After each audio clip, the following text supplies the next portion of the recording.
सर्वांचं दैवत असलेले परमेश्वर मंदिराच्या प्रांगणामध्ये मी इथं उपस्थित असलेले परमेश्वर मंदिर कमिटीचे अध्यक्ष महावीर शेठ शिरसीमाळ, आपल्यासोबत खांद्याला खांदा लावून गेलेले या तालुक्याचे ज्येष्ठ नेते प्रतापराव देशमुख सरसमकर साहेब, आमचे मित्र व सहकारी असलेले प्रकाशभाई राठोड आणि आमच्या सर्वांचे गुरुतुल्य असं व्यक्तिमत्व असलेले यवतमाळ जिल्हा परिषदेमधले माजी जिल्हा परिषद सदस्य तथा आमचे मार्गदर्शक माननीय चितांगरावजी सर, वेळेअभावी सर्वांचे नाव घेणार नाही, माफी मागतो। सर्वप्रथम परमेश्वर मंदिर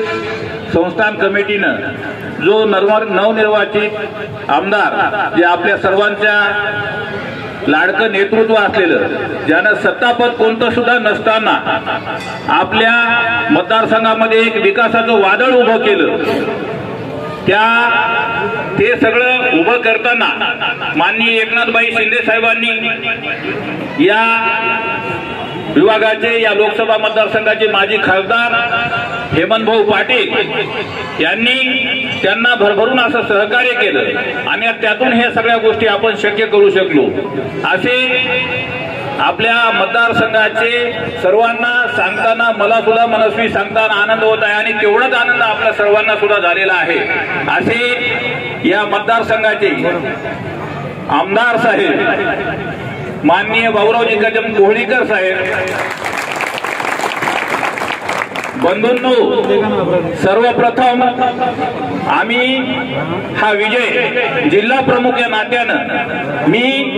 ह्या विजयामधलं सर्वात मोठं श्रेय आहे ते या हिमायतनगर तालुक्याला देईल, कारण आपण एवढं मोठं भरघोस सहकार्य केलंय की त्याची काही समजा आम्ही परतफेड कधी करू शकणार नाही आणि आम्ही तुमच्या कायम ऋणात राहणार आणि 5 वर्षासाठी तुम्हाला शब्द देतो की या तालुक्याच्या सर्वांगीण विकासासाठी जे काही शक्य आहे तितकं सगळं आमदार साहेबांच्या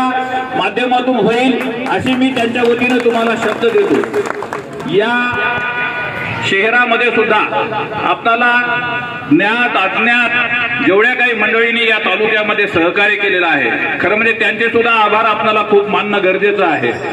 म्हणजे आपल्या सोबत असलेले आणि आपल्या सोबत नसलेल्या सुद्धा काही मंडळींनी जे काय आपल्याला सहकार्य केलं आणि मोठ्या प्रमाणामध्ये एक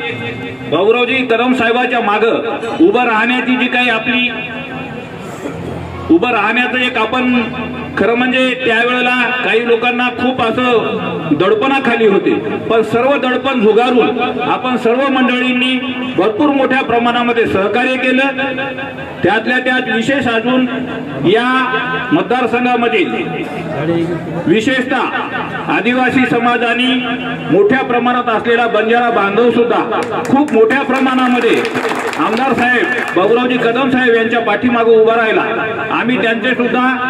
खूप मोठे ऋण व्यक्त करतो आणि त्यांच्यासाठी सुद्धा आम्हाला जे काही शक्य आहे प्रत्येक समाज घटकासाठी, प्रत्येक गरजूसाठी, जसं एकनाथभाई शिंदे साहेबांनी या महाराष्ट्रातल्या सर्वसामान्य माणसासाठी जे काही काम या 2 वर्षामध्ये उभं केलं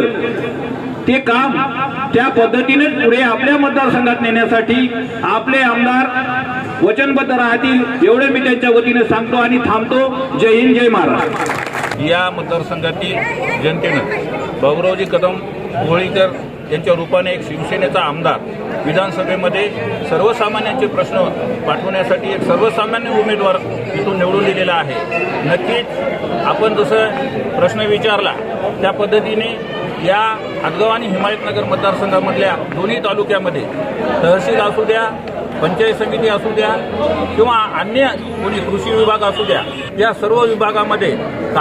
जे कर्मचारी आहेत त्यांचा जो हलगर्जीपणा चाललेला आहे कामाच्या बाबतीमध्ये त्याला आम्हाला कसं नियंत्रणात आणता येईल त्याच्यासाठी सन्माननीय आमदार कोहळीकर साहेब हे या उद्या किंवा परवाच्या दिवशीमध्ये या सर्व विभागाच्या हेड ऑफ द डिपार्टमेंट जे आहेत त्याची एक बैठक बोलावून त्याच्यामध्ये सुधारणा करण्यासाठी आवश्यक त्या सूचना दिल्या जातील आणि त्या सूचनेचं पालन जर नाही झालं तर त्यांच्यावर कडक कार्यवाही कशा प्रमाणात कशा याच्यामध्ये करता येईल, कशा पद्धतीत करता येईल त्याच्यासाठी सुद्धा पावलं उचलल्या जातील.